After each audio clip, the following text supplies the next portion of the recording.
নমস্কাৰ মৰমৰ প্ৰিয় ছাত্ৰ ছাত্ৰীসকল যদি তোমালোকে বৰ্তমান সময়ত দশম শ্ৰেণীত পঢ়ি আছা তেনেহলে তোমালোকৰ কাৰণে আজিৰ এই ক্লাছটো হয় আৰু তোমালোকে যদি আইটি বিষয়টো লৈছা অৰ্থাৎ ইনফৰমেশ্যন টেকনলজি তোমালোকৰ এটা সাবজেক্ট হয় এটা বিষয় হয় তেনেহলে আজিৰ এই ক্লাছটো তোমালোকে খুব ভালদৰে চাব পাৰা তোমালোকৰ যিখিনি হাফ ইয়াৰলি পৰীক্ষা আছে হাফ ইয়াৰলি পৰীক্ষাৰ কাৰণে মই তোমালোকক এই পৰীক্ষাৰ আগমুহূৰ্তত সাজু কৰি দিবৰ কাৰণে অলপ যত্ন কৰিম বুলি ভাবি মনস্থ কৰি পিনে এই চেনেলটোত তোমালোকৰ কাৰণে এইখিনি ভিডিঅ' বা ক্লাছ মই ল'বলৈ আৰম্ভ কৰিছো সো আশা কৰো তোমালোকৰ এইখিনি ভিডিঅ' বা এইখিনি ক্লাছ লাভ কৰি পিনে উপকৃত হ'বা সো পলম নকৰি পিনে আগবাঢ়ি যাওঁ আমাৰ ক্লাছটো লৈ সো আজি যিখিনি আমি ইউনিট আৰম্ভ কৰিবলৈ যত্ন কৰিম হেয়া হল ইউনিট নাম্বাৰ 1 তোমালোকৰ আইটি বিষয়ৰ ইনফৰমেশ্যন টেকনলজিৰ ওকে সো ইউনিটৰ নাম হল digital documentation advancing using libre office writer so ডিজিটেল ডকুমেন্টেশনৰ কথা আমি পাতিম ঠিক আছে আৰু যিখিনি সফটওয়্যাৰৰ কথা আমি জানিম বা বুজিম হেয়া হল লিব্ৰে অফিস ৰাইটাৰ সফটওয়্যাৰৰ কথা আমি জানিম বা বুজিব যত্ন কৰিম ঠিক আছে নাম্বার 1 কোশ্চেনটো কৈছে কি যে স্টাইল কি হয় সো আমি তো বুঝিয়ে পাও স্টাইল কাক কোৱা হয় আমি স্টাইল মাৰো হয় না নহয় তোমালোকে স্টাইল মাৰা হয় না নহয় কৰবালৈ গলে পিনে খুব সুন্দৰকৈ হাজি কাজি খুব সুন্দৰকৈ আমি যাত্ৰা কৰো হয় না নহয় গতিকে স্টাইল ঠিক তেনেদৰে যিকোনো এখন ডকুমেন্ট যিকোনো এখন পৃষ্ঠা আমি কি কৰিব পাৰো স্টাইল কৰিব পাৰো বা নস্কা কৰিব পাৰো সো স্টাইল ব্যৱহাৰৰ সুবিধাসমূহ কি আমি যদি স্টাইল ব্যৱহাৰ কৰো তাতে কি কি সুবিধা হ'ব স্টাইল কিয় ব্যৱহাৰ কৰিব লাগে ঠিক আছে ওকে সো এনসাৰ স্টাইল হৈছে পূৰ্ব নিৰ্ধাৰিত ফৰমেটিং এট্ৰিবিউট স্টাইল বুলি কোৱাৰ লগে লগে আগতে নিৰ্ধাৰণ কৰি ৰখা পূৰ্ব নিৰ্ধাৰিত আগতে নিৰ্ধাৰণ কৰি ৰখা এটা কি হয় ফৰমেটিং এট্ৰিবিউট অৰ্থাৎ আমি কি কৰো ফৰমেটটো বনাই ৰাখো আগৰ পৰাই ঠিক আছে তেনেহলে স্টাইল কি হয় স্টাইল হল আগতে পূৰ্ব নিৰ্ধাৰিত এটো আমি এটা একটা ফৰমেট হয় এটা ঠিক আছে যাক ডিজিটেল ডকুমেন্ট প্ৰসেসিংত ব্যৱহাৰ কৰি ডিজিটেল ডকুমেন্টেশন বনোৱাৰ ক্ষেত্ৰত আমি কি কৰিব পাৰো ব্যৱহাৰ কৰি পাঠ্য আৰু অন্য উপাদানসমূহত একে ধৰণৰ ৰূপ প্ৰয়োগ কৰিব পাৰো আমি যিখিনি বস্তুয়ে নবনাও কিয় আমি এটা ৰূপতে বনাব পাৰো মানে একো চেঞ্জেস কৰাৰ কোনো প্ৰয়োজনীয়তা নাই ঠিক আছে আমি কি কৰিব পাৰো খুব সুন্দৰকৈ একে ধৰণে কি কৰিব পাৰো বাৰে বাৰে সেইখিনি স্টাইল ব্যৱহাৰ কৰি পিনে সেম ধৰণৰে আমি ডিজাইন ৰাখি পিনে বনাব পাৰো ঠিক আছে স্টাইল ব্যৱহাৰৰ সুবিধাসমূহ কি যদি আমি স্টাইল ব্যৱহাৰ কৰো নিশ্চিতভাৱে কেতবোৰ সুবিধা আছে তেনেহলে কি সুবিধা আছে নাম্বাৰ 1 সুবিধা হল সম্পূৰ্ণ ডকুমেন্ট একে ৰূপত থকা দেখা পোৱা যায় গোটেই সম্পূৰ্ণ পৃষ্ঠাখন গোটেই ডকুমেন্টছখন এটা ৰূপত থাকিব লিখনৰ স্টাইল বিলাক এটাই হ'ব লিখনৰ কালাৰ বিলাক এটাই হ'ব হেডলাইনৰ কালাৰ বিলাক এটাই হ'ব যিবিলাক আমাৰ বডিৰ ভিতৰত থকা যিবিলাক আমাৰ ৰাইটিং থাকিব সেইবিলাক এটাই হ'ব একে ধৰণে হ'ব হয় না নহয় এবিলাক কি কোৱা হয় আমি ক'ব পাৰো যে কনসিস্টেন্সি অৰ্থাৎ একে ধৰণে আহিব ঠিক আছে নাম্বাৰ 2 ফৰম্যাটিং কৰাত সময়ৰ সাজ অৰ্থাৎ এফিশিয়েন্সি আমাৰ খুব কম সময় লাগিব মানিলো যে মই এখন কিতাপ বনাই আছো তোমালোকৰ ক্লাস 10 ৰ কাৰণে আৰু এই কিতাপখন দুটা তোমালোকৰ কিতাপ আছে এটা হল এমপ্লয়েবিলিটি স্কিল আৰু আনটো হল ভোকেশনাল স্কিল তেনেহলে মই যদি বিচাৰো যে ভোকেশনাল স্কিলত মই যেনেকৈ পৃষ্ঠাৰ ডিজাইন ৰাখিছো যেনেকৈ লিখনৰ স্টাইল ৰাখিছো যেনেকৈ গোটেই ফৰমেটটো মই হাজু কৰিছো বা গোটেইখিনি আছে ঠিক তেনেদৰে মোক এমপ্লয়েবিলিটি স্কিল ঠিক তেনেদৰে লাগে একো চেঞ্জেস না লাগে তেনেহলে মই কি কৰিব পাৰো সময় ৰক্ষা কৰিবৰ কাৰণে মই স্টাইলখিনি ব্যৱহাৰ কৰিব পাৰো ঠিক আছে স্টাইল ব্যৱহাৰ কি কৰিলে কি হ'ব আমাৰ সময় ৰক্ষা হ'ব ঠিক আছে কম সময়ৰ ভিতৰত আমি অধিক কাম কৰিব পাৰিম সো এফিশিয়েন্সি বুলি আমি ক'ব পাৰো নেক্সট পৰিৱৰ্তন কৰাৰ সুবিধা আমি ইজিলি কি কৰিব পাৰো পৰিৱৰ্তন কৰিব পাৰো একো অসুবিধা নহয় যেতিয়াই বিচাৰিম তেতিয়াই আমি কি কৰিব পাৰিম স্টাইলখিনি পৰিৱৰ্তন কৰিব পাৰিম ঠিক আছে নেক্সট কি বুলি কোৱা হয় ফ্লেক্সিবিলিটি বুলি কোৱা হয় নেক্সট সহায়ক প্ৰযুক্তি ব্যৱহাৰ কৰা ব্যক্তিৰ বাবে ডকুমেন্ট সহজগ্ৰাম্য অৰ্থাৎ অ্যাক্সেসিবিলিটি অৰ্থাৎ সহায়ক প্ৰযুক্তি ব্যৱহাৰ কৰা যিসকল ব্যক্তি আইটি ব্যৱহাৰ কৰিব বা অন্য যিবিলাক আমাৰ ইনফৰমেশ্যন টেকনলজিৰ বিষয়বস্তুবিলাক ব্যৱহাৰ কৰিব তেওঁলোকৰ কাৰণে খুব সহজতে এইখিনি বস্তু কি হ'ব অ্যাক্সেসিবল হ'ব সিহঁতে ইজিলি ব্যৱহাৰ কৰিব পাৰিব ঠিক আছে কাৰণ এইবিলাক বস্তু ক'ত থাকিব সেইবিলাক বস্তু আমাৰ কম্পিউটাৰত থাকিব আৰু কম্পিউটাৰত থাকিলে পিনে আমি কি কৰিব পাৰিম ইজিলি ব্যৱহাৰ কৰিব পাৰিম ঠিক আছে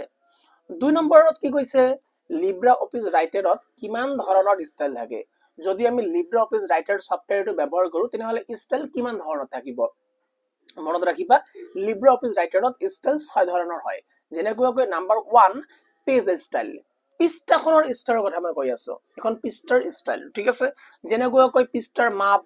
A4 সাইজ হ'ব নে A5 সাইজ হ'ব নে লিগেল সাইজ হ'ব তাৰ পিছত মাৰ্জিন কেনেকৈ হ'ব হেডাৰ কোনখিনিত হ'ব ফোল্ডাৰত কি আহিব ওকে ফুট নোটত কি থাকিব বৰ্ডাৰ কি থাকিব ব্যাকগ্ৰাউণ্ড কি থাকিব পেজখনৰ এইবিলাক সববিলাক পেজ ষ্টাইলৰ ভিতৰত পৰিব নেক্সট প্যাৰাগ্ৰাফ ষ্টাইল কি আহি যাব যে যিখিনি লিখনি আমি লিখিলো তাৰ এলাইনমেন্ট সোঁফালৰ পৰা আৰম্ভ হ'ব নে বাওঁফালৰ পৰা আৰম্ভ হ'ব নে মিডলত থাকিব ওকে ট্যাব ষ্টপ কি হ'ব লাইন স্পেচিং কিনো হ'ব বৰ্ডাৰ কি হ'ব এইবিলাক কাৰ ভিতৰত আহিব প্যাৰাগ্ৰাফ ষ্টাইলৰ ভিতৰত আহিব নেক্সট ক্যাৰেক্টাৰ ষ্টাইল কোনটো হ'ব যেনেকৈ কোনো লিখনি আছে কিবা এটা মই লিখিছো মানি লোৱা যে মই লিখিছো ABC কোচিং আসাম এই লিখনিটোৰ লিখাৰ ধৰণখিনি কি যিখিনি লিখিলো মই তাৰ ৰংটো কি ঠিক আছে তাৰ ব্যাকগ্ৰাউণ্ডৰ পিছফালখিনি ব্যাকগ্ৰাউণ্ড যে আছে লিখনি এটাৰ যে ব্যাকগ্ৰাউণ্ড আছে ব্যাকগ্ৰাউণ্ডটো কি কালাৰৰ হয় অৰ্থাৎ মই কিবা হাইলাইট কৰিছো নেকি ঠিক আছে গতিকে এইবিলাক কি হ'ব ক্যাৰেক্টাৰ ষ্টাইলৰ ভিতৰত পৰি যাব নেক্সট ফ্ৰেম ষ্টাইল বুলি কোৱাৰ লগে লগে যে সেকশন ভাগ কৰি ছবি বা পাঠ্যৰ বিন্যাস ঠিক আছে সেকশন ভাগ কৰি পিনে আমি যিকোনো বহু ধৰণৰ ছবি ঠিক আছে বহু ধৰণৰ ছবি কি কৰিব অন্তৰ্ভুক্ত কৰিব পাৰো আৰু প্ৰত্যেকটো ছবিত আমি কি দিব পাৰো আমি ফ্ৰেম দিব পাৰো ঠিক আছে সো ফ্ৰেমৰ বৰ্ডাৰ খিনি কিমান হ'ব ইয়াৰ সাইজ কি হ'ব ইয়াৰ পজিশন কি হ'ব ঠিক আছে ট্যাগস ৰ্যাপিং কৰি পিনে আমি কৰিব পাৰো ট্যাগস ৰ্যাপিং কৰি পিনে কি কৰো behind the tags in front of tags এইবিলাক অপচন আমি সিলেক্ট কৰিব পাৰো ঠিক আছে ওকে নেক্সট নম্বৰ লিষ্ট কৰাৰ কাৰণে যিখিনি আমি ষ্টাইল কৰা দেখা পোৱা যায় যেনেকৈ আমি যদি লিষ্ট কৰো কিবা এটা লিষ্ট বনাও 1 2 3 4 1 কিবা এটা বস্তু 2 কিবা এটা বস্তু 3 কিবা এটা বস্তু এনেকৈ যদি 1 2 মই দিব নিবিচাৰো তেনেহলে মই বুলেট পইণ্ট দিব পাৰো আৰু বুলেট পইণ্ট বহুত ৰকমৰ থাকে বহুত ধৰণৰ থাকে গতিকে এইবিলাক কি বুলি কোৱা হয় লিষ্ট ষ্টাইল বুলি কোৱা হয় আৰু ফৰমেট প্ৰয়োগ কৰিব পাৰো ওকে নেক্সট টেবল ষ্টাইল মানে কি মানি লোৱা যে মই কিবা এটা টেবল লৈছো এনেকৈ খুব সুন্দৰকৈ ঠিক আছে তাতে ৰস আৰু কলমছ আছে আৰু টেবলৰ আমি বৰ্ডাৰ দিব পাৰো টেবলৰ এলাইনমেন্ট কৰিব পাৰো টেবলখিনি কৰ পৰা আৰম্ভ হ'ব টেবলৰ ভিতৰৰ কন্টেন্ট খিনি কোন ফালৰ পৰা কোন ফাললৈ যাব লেফটৰ পৰা ৰাইটত যাব না ৰাইটৰ পৰা লেফটত যাব না চেন্টাৰত থাকিব ঠিক আছে আৰু টেবলটোৰ কালাৰ কিনো হ'ব টেবলৰ ভিতৰত থকা লিখনিবিলাকৰ কালাৰ কিনো হ'ব আৰু টেবলটোৰ প্যাটাৰ্ন কেনেকৈ ধৰণৰ হ'ব টেবলৰ বহু ধৰণৰ প্যাটাৰ্ন আছে ওকে এইখিনিতে মই তোমালোকক জনাই দিব বিচাৰো যদি তোমালোকে ইচ্ছা কৰা তোমালোকে মোৰ পৰা খুব সুন্দৰকৈ অনলাইনত প্লাস অফলাইনত 1 to 1 গাইড ল'ব পাৰা ঠিক আছে বেছি এটা ফি মোক দিয়াৰ কোনো প্ৰয়োজনীয়তা নাই মোক কিন্তু এটা বস্তু তোমালোকে দিবই লাগিব হেতু হল ভাল ৰিজাল্ট ওকে ভাল ৰিজাল্ট দিব লাগিব সো যদি তোমালোকে ভাল ৰিজাল্ট দিয়াৰ কাৰণে আগ্ৰহী আৰু আইটি সাবজেক্টত তোমালোকে খুব সুন্দৰকৈ আন্ডাৰষ্টেণ্ডিং কৰি পিনে যাতে ভৱিষ্যতে এই ক্ষেত্ৰত আগবাঢ়ি যাবলৈ তোমালোকে আগবাঢ়ি যাব পাৰা বা এই ক্ষেত্ৰত আগবাঢ়ি যোৱাত সহায়ক হয় তেনেকুৱাকৈ পঢ়িব বিচৰা তেনেহলে মই তোমালোকক খুব সুন্দৰকৈ এটা অফাৰ আগবঢ়াইছো ইয়া ঠিক আছে মই 1 to 1 গাইড কৰিম যদি তোমালোকে হালাকুৰু অঞ্চলৰ হয় তেনেহলে মোক অফলাইনত দেখা কৰিব পাৰা অক্সফোৰ্ড সিনিয়ৰ সেকেন্ডাৰি বিদ্যালয়ত মই বৰ্তমান সময়ত কৰ্মৰত হৈ আছো গ্লাক্সি কম্পিউটাৰ ইনষ্টিটিউট আমাৰ এটা কম্পিউটাৰ শিক্ষা অনুষ্ঠান হয় তোমালোকে তাতো আহিব পাৰা আহি পিনে মোক লগ ধৰি পিনে মোৰ লগত তোমালোকে ডিসকাশন কৰি পিনে খুব সুন্দৰকৈ তোমালোকৰ পৰীক্ষাৰ আগতে এক মাহৰ ভিতৰতে মই সাজু কৰি দিম ঠিক আছে আৰু তোমালোকে যদি অসমৰ বিভিন্ন চুকেকোণৰ পৰা তোমালোকে চাই আছা তেনেহলে তোমালোকে অনলাইনতো মোক হেল্প ল'ব পাৰা ঠিক আছে মোৰ নম্বৰটো মই ডেসক্ৰিপচন বক্সত সেন্ড কৰি দিম থাকিব তাতে তাৰ পৰা মোৰ নম্বৰটো তোমালোকে লৈ পিনে হোৱাটছএপত কন্টাক্ট কৰিবা ঠিক আছে কল নকৰিবা কল কৰিলে পিনে মই ৰিসিভ কৰিব নোৱাৰিম ঠিক আছে তোমালোকে কি কৰিব পাৰিবা তোমালোকে হোৱাটছএপত মই হোৱাটছএপ কৰি দিবা ঠিক আছে ওকে সো নেক্সট আমাৰ কোৱেশ্চন নম্বৰ 3 লৈ আগবাঢ়ি যাম কি কৈছে যে লিব্ৰা অফিচ ৰাইটাৰত ফিল ফৰমেট অপশনটো কি লিব্ৰা অফিচ ৰাইটাৰত ফিল ফৰমেট বুলি এটা অপশন আছে এই অপশনটোৰ কামনো কি ঠিক আছে সো ফিল ফৰমেট অপশনৰ সহায়ত এটা ষ্টাইল বিভিন্ন ঠাইত থকা শব্দ একেলগ প্ৰয়োগ কৰিব পাৰো ফিল ফৰমেট ফিল মানে ফিল আপ কৰি দিয়া ভৰ্তি কৰি দিয়া ফৰমেট যিখিনি ডিজাইন যিখিনি ষ্টাইল এইখিনি ফিল আপ কৰি দিয়াৰ কথা কৈ আছে সো লিব্ৰা অফিস ৰাইটাৰত ফিল ফৰমেট অপশনৰ জৰিয়তে আমি মাত্ৰ এটা ক্লিকৰ জৰিয়তে কোনোটা ষ্টাইল কোনোটা ৰং যিকোনো আমি কি কৰিব পাৰো সম্পূৰ্ণৰূপে প্ৰত্যেকটো শব্দত প্ৰত্যেকটো ঠাইত আমি কি কৰিব পাৰো ফিল আপ কৰি দিব পাৰো বা কৰি দিব পাৰো ঠিক আছে নেক্সট নাম্বাৰ 4 টেমপ্লেটৰ পৰা ষ্টাইল কেনেদৰে লাভ কৰিব পাৰো আমি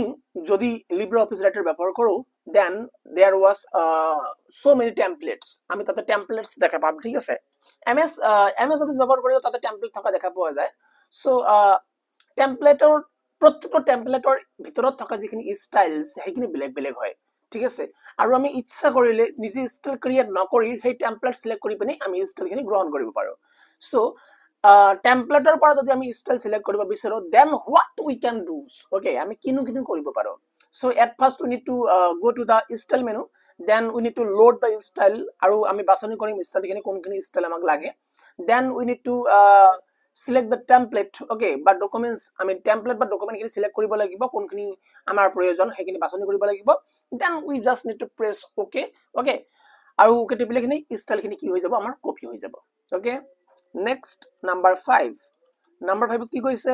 ষ্টাইল কেনেদৰে পৰিৱৰ্তন কৰিব পাৰো যিকোনো এখন ডকুমেন্ট আছে ডকুমেন্টত বিভিন্ন ৰাইটিংস আছে বিভিন্ন লিখনি আছে এই লিখনি বিলাকৰ যিখিনি ষ্টাইলস আমি কেনেকৈ পৰিৱৰ্তন কৰিব পাৰো ওকে সো এট ফাৰ্স্ট অন্য ডকুমেন্ট বা টেমপ্লেটৰ পৰা ষ্টাইল লোড কৰি আমি বেলেগ এটা ডকুমেন্ট বা টেমপ্লেটত গৈ পিনে ষ্টাইলখিনি লোড কৰিব লাগিব লোড কৰিলে খুব সুন্দৰকৈ দেন ষ্টাইলটো আপলোড কৰি আৰু তাৰ পিছত সেই ষ্টাইলটো সেই পাৰ্টিকুলাৰ ডকুমেন্টছ কিনি গৈ পিনে কি কৰিব লাগে we just need to upload it okay আমি আপলোড কৰি দিম আপলোড কৰি দিলে পিনে ষ্টাইলখিনি গোটেই ডকুমেন্টছখনৰ কি হৈ যাব পৰিৱৰ্তন হৈ যাব ওকে নেক্সট নিজে ষ্টাইল কেনেদৰে সৃষ্টি কৰিব পাৰো if I want to create my own style of a particular documents okay digital documents then what are the steps মই কি কিনো কৰিব পাৰো so at first আমি কি কৰিব পাৰো ফৰ্ম সিলেকশন so নতুন এটা স্টাইল কপি কৰি পিনে আমি ফৰ্ম সিলেকশন কৰি পিনে নিজে স্টাইলটা ক্ৰিয়েট কৰিব পাৰো then we also can do কি কৰিব পাৰো drag and drop মানে কি ড্ৰাগ মানে এনেকৈ টানি আনি পিনে এনেকৈ এৰি দিয়ে কি বুলি কোৱা হ'ব ড্ৰপ কৰা বুলি কোৱা হয় ঠিক আছে যেনেকৈ পাঠ্যক স্টাইল উইন্ডোজত টানি প্লাই ঠিক আছে যিখিনি আমাৰ নিৰ্দিষ্ট স্টাইল আছে যিখিনি আমাক পছন্দ হৈছে সেইখিনি স্টাইল টানি আনি পিনে যদি আমি প্লাই দিও আমাৰ ডকুমেন্টছত then the particular documents will be converted to that new one okay so ইয়াৰ সৈতে আমাৰ অধ্যায় নম্বৰ 1 হৈ গল এতিয়া অধ্যায় নম্বৰ 2 বাট ইউনিট নম্বৰ 1 এ চলি আছে ঠিক আছে ইমেজৰ সৈতে কাম ইমেজ মানে কি ফটোস ঠিক আছে ইমেজৰ সৈতে কাম কৰাৰ কথা কৈ আছে কেনেকৈ ইমেজৰ লগত কাম কৰা হয় সো লিব্ৰা অফিস ৰাইটাৰত ছবি সমূহৰ বা ইমেজ সমূহৰ ইনসাৰ্ট কৰাৰ তিনিটা পদ্ধতি আমি কি ধৰণে লিব্ৰা অফিস ৰাইটাৰত আমি ছবি এটা ইনসাৰ্ট কৰিব পাৰো বা অন্তৰ্ভুক্ত কৰিব পাৰো so the first one drag and drop মানে কি ড্ৰাগ এনেকৈ টানি আনি পিনে ড্ৰপ কৰি দিম এৰি দিম হৈ যাব ইমেজ আহিব কপি এন্ড পেস্ট আমি কোনো এটা পার্টিকুলার ছবি কপি কৰি পিনে যদি আমি ডকুমেন্টত আই পিনে পেস্ট কৰি দিও তেনেহলে তথাপিও হৈ যাব and the next one the last one but not the least one okay সেটো হল কি লিংকিং আমি কি কৰিব পাৰো হাইপাৰলিংক ক্ৰিয়েট কৰিব পাৰো এটা লিংক ক্ৰিয়েট কৰিব পাৰো whenever we are going to click on that particular link then we can see the pictures in the background okay পিছফালে আমি কি দেখা পাম পিকচার্স দেখা পাম বা ছবি দেখা পাম okay next question number 8 এটো কি কৈ আছে লিংকিং কৰি ছবি সমূহৰ উদ্দেশ্য কি যদি আমি লিংক কৰি পিনে ছবি অন্তৰ্ভুক্ত কৰি আছো then what is our motive আমাৰ মোটিভটো কি আমাৰ উদ্দেশ্যটো কি ওকে সো একে ছবি একাধিক কপি প্ৰয়োজন হলে if we want the one particular image for the multiple time বাৰে মাল্টিপল কপি আমি বিচাৰো কপিৰ প্ৰয়োজন হলে ইমেজ লিংক ব্যৱহাৰ কৰি ডকুমেন্টৰ মাপ সৰু থাকে আৰু তাতে ডকুমেন্টস কিনৰ মাপ সৰু থাকিব বা ছুটি থাকিব কিয়নো ছবি এক্সুৱেল ফাইল হিচাপে সঞ্চয় নহয় কাৰণ যিখিনি ছবি আছে পিকচাৰ আছে হেখিনি এক্সুৱেল ফাইল যিমান থাকিব সেই হিচাপে কি কৰিব নোৱাৰো আমি সেভ কৰিব নোৱাৰো বা সঞ্চয় কৰিব নোৱাৰো কেৱল লিংক ৰূপে থাকে তাতে আমি কি ৰূপে ৰাখো আমি লিংক ৰূপে ৰাখো অৰ্থাৎ মই কলো নহয় মানি লোৱা যে এইখিনি ৰাইটিং মোৰ পিছফালে যিখিনি বেকগ্ৰাউণ্ডত তোমালোকে নোটখিনি চাব পাৰি আছা এইখিনি ৰাইটিঙৰ পিছত লাষ্টত এটা কি আছে হাইপাৰলিংক আছে ঠিক আছে তাতে ক্লিক কৰিলে পিনে তাতে ছবিখিনি কিন্তু দেখা পোৱা নাযায় বাট দ্যাট ইজ ক্লিকেবল তাতে ক্লিক কৰিলে পিনে কি হ'ব বেলেগ এটা সাইটত গৈ পেলাই তোমালোকে কি দেখা পাবা এটা ছবি দেখা পাবা এটা কি বুলি কোৱা হ'ব এটো লিংকিং কৰা বুলি কোৱা হয় এটা ছবি বা ইমেজ লিংক কৰি দিয়ে বুলি কোৱা হয় আৰু এনেকৈ লিংক এই কাৰণে কৰি দিয়া হয় যাতে আমাৰ ডকুমেন্টছ খিনি ঠাই নষ্ট নহয় ঠাই যাতে আমাৰ নষ্ট নহয় কাৰণ ঠাই নষ্ট হলে যদি মই এইখিনি প্ৰিন্ট আউট কৰিলে পিনে কি হ'ব আমাৰ পেজৰ অপচয় হ'ব হয় না নহয় গতিকে যদি মই বিচাৰো যে পেজৰ মই কোনো ধৰণৰ অপচয় নকৰো আৰু পেজৰ অপচয় নকৰি পিনে মই তাতে ইমেজও অন্তৰ্ভুক্ত কৰো তেনেহলে we can create hyperlink তাতে আমি ছবি ভিডিওস এবিলাক অন্তৰ্ভুক্ত কৰিব পাৰো okay next one question number 9 graphic ফিল্টাৰৰ পাঁচটা উদাহৰণ দিয়া পাঁচটা গ্ৰাফিক ফিল্টাৰৰ আমাক উদাহৰণ দিব কৈছে সো যেনেকৈ নাম্বাৰ ফাৰ্স্ট ইনভাৰ্ট কৰা মানে কি মানি লও যে এটা পিকচাৰ এনেকৈ মই লৈছো লৈ পিনে হেটো কি কৰিব পাৰো ইনভাৰ্ট কৰিব মানে উল্টা কৰি দিব পাৰো উল্টা কৰি দিয়া সোলাৰাইজেশন মানে কি ব্ৰাইটনেস বৃদ্ধি কৰি দিয়া ব্ৰাইটনেস কমাই দিয়া এবিলাকক কি বুলি কোৱা হয় সোলাৰাইজেশন বুলি কোৱা হয় ব্ৰাইটনেস আছে কন্ট্ৰাষ্ট আছে ঠিক আছে এটো পোহৰৰ প্ৰভাৱ বুলি ক'ব পাৰা পোষ্টাৰাইজড মানে কি ৰঙৰ সংখ্যা হ্ৰাস কৰি ছবিক পেইন্টিংৰ দৰে কৰিব পাৰো আজিকালি এডিটিং সফটওয়্যাৰবোৰ থাকে এইবিলাক বস্তু যে কি কৰিব পাৰো আমি জানি মানি লোৱা যে মই এইখন পাৰ্টিকুলাৰ এটা ফটো হয় ওকে পিকচাৰ হয় তোমালে কি কৰিব পাৰা স্ক্ৰিনশ্বট লৈ পিনে খুব সুন্দৰকৈ ব্ল্যাক এন্ড হোৱাইট কৰিব পাৰা হয় না নহয় যিখিনি মোৰ কালাৰস আছে এইখিনি কালাৰসখিনি তোমালোকে আতৰাই দি পিনে ব্ল্যাক এন্ড হোৱাইট কৰিব পাৰিবা হয় না নহয় obviously হয় ব্ল্যাক এন্ড হোৱাইট কৰিব পৰা যায় আৰু এইখিনি কি বুলি কোৱা হয় পোষ্টাৰাইজ বুলি কোৱা হয় পোষ্টাৰৰ নিচিনা মানে কৰিব পাৰো আমি নেক্সট সাৰ্কেল ছবিক সাৰ্কেল স্কেচ ৰূপত পৰিৱৰ্তন কৰিব পাৰো আমি সাৰ্কেল স্কেচ মানে কি এনেকুৱা লাগিব এটা পিকচাৰ যে কোনোবাই আৰ্ট কৰিছে কোনোবাই স্কেচ কৰিছে এনেকুৱা কৰিও আমি বৰ্তমান সময় সৃষ্টি কৰিব পাৰো হয় না নহয় এন্ড দা নেক্সট ওয়ান